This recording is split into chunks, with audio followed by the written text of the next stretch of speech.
Hey everyone, Happy New Year, and we want to say Happy New Year and welcome to the very first Radiotopia Presents of 2024. It's a series that we are truly excited about. It's called Shocking, Heartbreaking, Transformative. Now, this is from documentarian Jess Shane, who put out an open call on Craigslist and then worked with 4 strangers to explore the standard rules that documentarians and journalists use to tell their subject stories. So the series gets into all sorts of questions about what happens when people's real lives are collected, edited, and consumed. The show pulls back the curtain on what goes on behind the scenes of your favorite nonfiction shows. And then it turns in on itself and some really interesting twists and turns along the way in the making of the show. I've gotten to know Jess a little bit over the making of this show. Every time I chat with her, there's a new wrinkle to this story. It is really incredible. So go check out the new Radiotopia Presents series, Shocking, Heartbreaking, Transformative. It is out now on your favorite podcast platform.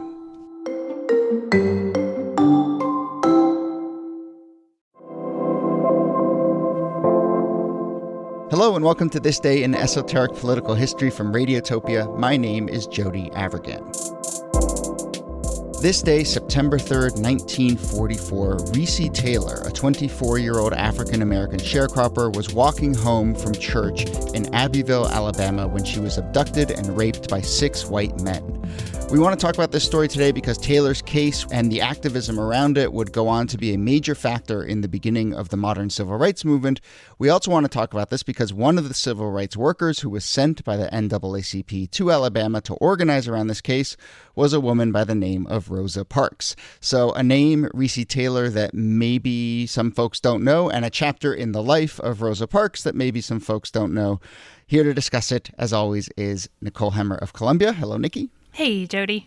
And our guest for this episode is Danielle McGuire, historian and author of At the Dark End of the Street, Black Women, Rape, and Resistance, her history of the civil rights movement. And she writes a lot about the Recy Taylor case. So Danielle, thanks for doing this. Good to be here. Thanks for having me. So as I said, there's kind of 2 parts. There's the Recy Taylor story and then Rosa Parks' involvement. Let's focus in on Recy Taylor first. Danielle, do you want to just describe this attack and then kind of what happened in the immediate aftermath? Sure. So in early September of 1944, Recy Taylor was walking home from a church revival with a couple of friends, and a carload of white men kidnapped her off the street, drove her to the woods, and they gang raped her at gunpoint. Then they blindfolded her and took her back to town. And before they let her out of the car, they said, if you tell anyone what happened, we'll kill you. It was a really credible threat in Alabama in 1944. Mm-hmm. She promised she wouldn't say anything. And she found the strength somehow to start walking home. And she ran into her father, who had been out searching for her for hours. And she immediately told him what happened. She told her husband what happened, and they told the local sheriff, which they didn't expect anything from, but the sheriff knew that she had been abducted, and so they updated him on what had happened, and she gave them a description of the car and the men in it. So he had, something to work with. And that's where it sat for a couple days until she got a phone call from the Montgomery branch of the NAACP. And the man on the line said, "Look, we heard about what happened, and we're going to send our very best investigator." She said, "Okay." The next day, a woman showed up at her door. Her name was Rosa Parks. It was 11 years before the Montgomery bus boycott. But Rosa Parks was already a very seasoned activist. She was, at that time, the secretary for the Montgomery branch of the NAACP. And what that meant was that she was dispatched by the office to go and figure out what happened. She documented crimes of racial violence and sexual assault and brutality. And that's what she was doing on Recy Taylor's front porch in September of 1944. This is such an amazing story because I think that, there's been some revision to the legend of Rosa Parks that we heard as children, which was that she was just a tired woman refusing to get up her seat on the bus. And we've, I think, slowly learned a little bit more that she was an activist and that she was active in the NAACP. But this is a much fuller, much richer story about the activism of Rosa Parks. It's really fascinating. Yeah. And, just to ask, I think, a pretty naive question here, but is the reason that the NAACP is sending their own investigators in here, is that because there is a sort of understanding that they don't trust local law enforcement to do a proper investigation? Absolutely. I mean, Recy Taylor had told the local sheriff he wasn't going to do anything about it, and didn't do anything about it. And so the NAACP knew that what they had to do was to bring pressure. And so Rosa Parks' job was to get Taylor's testimony and then to carry it back to the Montgomery branch of the NAACP. And then they decided from there what they would do. And they knew that, for example, because Rosa Parks had worked on the Scottsboro Boys campaign in the 1930s, and because E.D. Nixon, who was the head of the Montgomery branch of the NAACP at the time, because he was also the Alabama leader of the Brotherhood of Sleeping Car Porters, which is an all-Black union, the nation's largest, in fact, they both knew that what this case needed was sunlight. Mm-hmm. And that if they were going to do anything to bring justice to Recy Taylor, they would have to force the state from without, right? They would have to bring national pressure on the governor to investigate the case like they did in the Scottsboro case. So they were part of an infrastructure of activism that really mobilized around the Scottsboro case in the 1930s. And they used that infrastructure to organize what they called at the time the Committee for Equal Justice for Mrs. Recy Taylor. And they activated that network, and they ended up getting petitions and postcards from all around the country and around the world, really, including, American soldiers stationed overseas.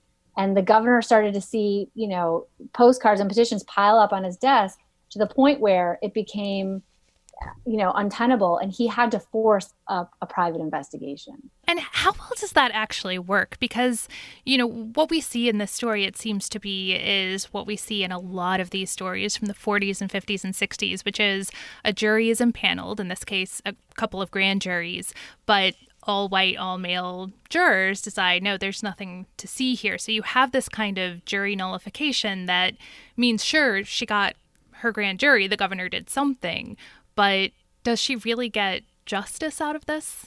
No, she never gets justice out of the case.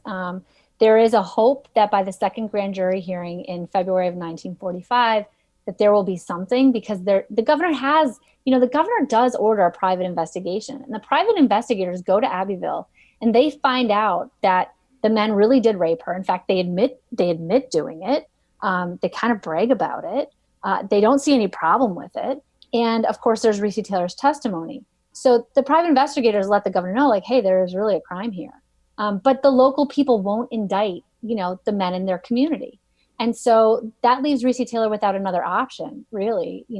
That's where justice ended for her in many ways. And the Committee for Equal Justice kept trying to pressure the governor, but they were really out of tools.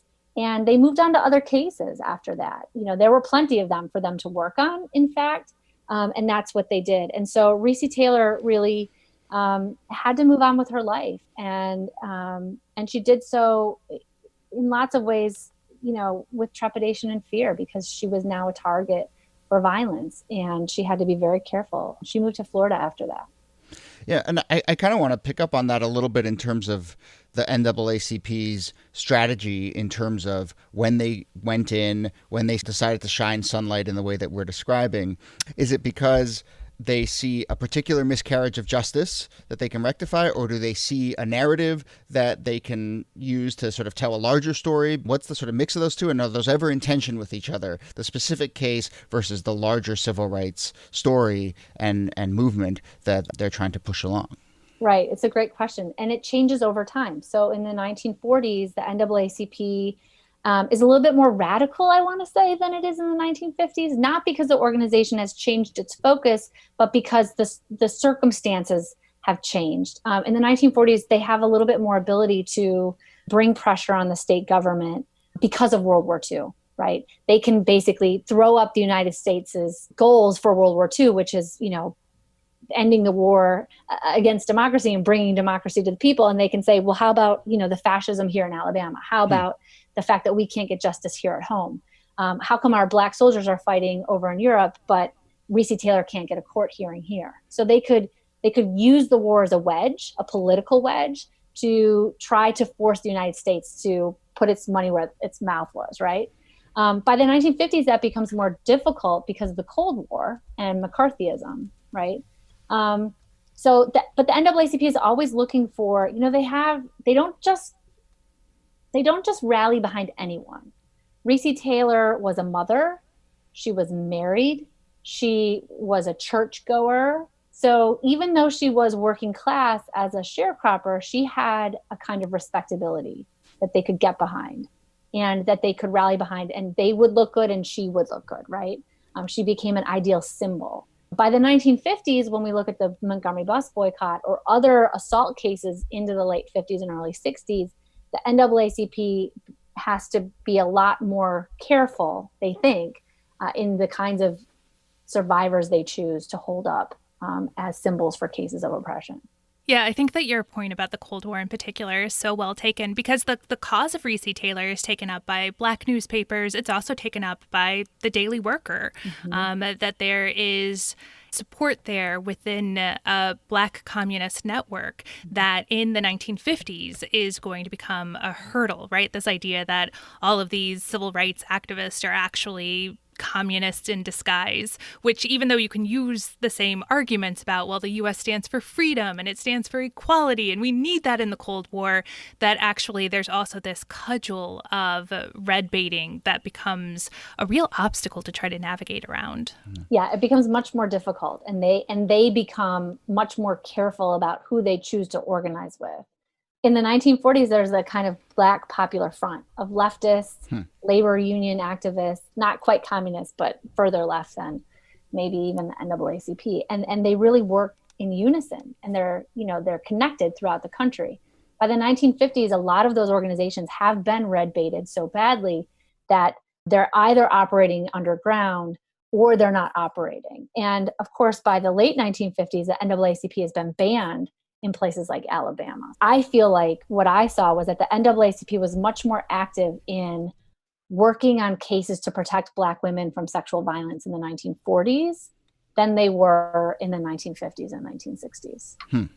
So as we start to wrap up here, I want to talk a little bit about Rosa Parks, because, this is a figure who was there and present. How does it help us rethink Rosa Parks, understanding her involvement in this early case, and what don't we know about Rosa Parks, given the sort of context you gave about the kind of organizing that was happening and how it changed over the course of the 40s and 50s?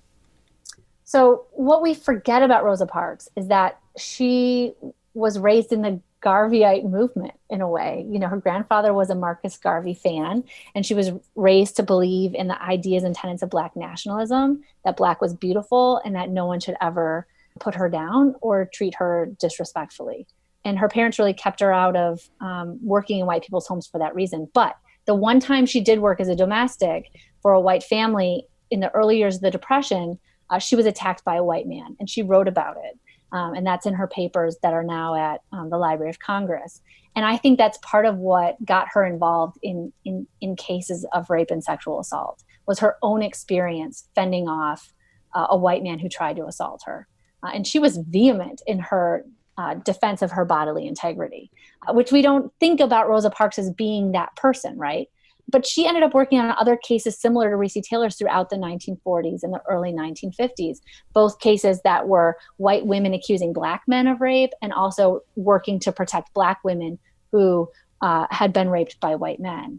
And when you track those cases leading up to the bus boycott, not only do you see her involvement in these everyday kinds of racial violence and sexualized assault, but you see her working in a community of Black women who care about that issue so much, because what does it mean to be free, if you can't walk down the street without being assaulted, right? It's a core tenet of the idea of freedom, and particularly for Black women who are the most vulnerable in a racialized and sexualized caste society.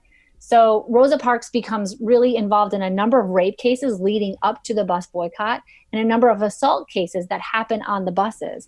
And so when you step back and you know about the story of Recy Taylor and other rape cases in Montgomery, like Gertrude Perkins in 1949 and Flossie Hardman, a Black teenager, in 1951, and Claudette Colvin's assault on the buses in 1955, then you can start to see the Montgomery bus boycott as more than a movement about where you sit on a bus or segregation in transportation, but a movement for the protection of Black women's bodily integrity in public spaces, particularly the buses.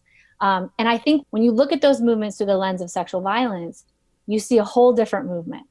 Movements that begin earlier, that are rooted in Black women's organizing networks and are centered around their needs and one most importantly, which is, the ability to move through the world without being attacked.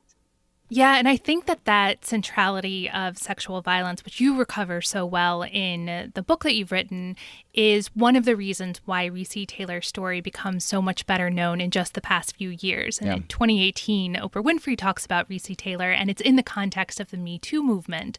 But of course, that is a movement that has much earlier origins, but it also captures just how central sexual violence has been to core civil rights for a very, very long time. And so it's been interesting to watch how Recy Taylor's story has spread in recent years as well. Yeah, it's been pretty wild, particularly for her family. They've been very grateful to have that kind of attention focused on her case and her survival and her testimony. Recy Taylor spoke out about sexual violence decades before the women's movement, decades before anyone said Me Too or anyone took back the night. And so when we look at that history of anti-rape activism, we see Black women at the center going all the way back to the abolitionist movement, right? Mm-hmm. And that's where I think we find the continuity with today. It reminds me of something, Niki, you and I have chatted about a bunch on this show, but you can kind of measure, one measure of a current movement is the way that it looks at the past. And the fact that Recy Taylor's story is being rethought, and to some extent Rosa Parks' story is also being rethought, I think says as much about kind of the lenses that we're using now and the kinds of movements that are taking place now about sort of a deeper understanding of the past. All right, we're going to leave it there, but Danielle McGuire, author of At the Dark End of the Street, Black Women, Rape, and Resistance. Thank you so much. This was really fantastic. You're welcome. Thanks for being here. And thanks as always to you, Nicole Hemmer. Thank you, Jody. This Day in Esoteric Political History is a proud member of Radiotopia from PRX. Our researcher and producer is Jacob Feldman. Our producer is Brittany Brown. Follow us on social media. We're posting a bunch of stuff on Twitter and Instagram every day, stuff we don't get to on the podcast, at thisdaypod. Send us comments or suggestions for the show, thisdaypod@gmail.com. There's also a contact form at thisdaypod.com. My name is Jody Avirgan. Thanks again for listening, and we'll see you soon.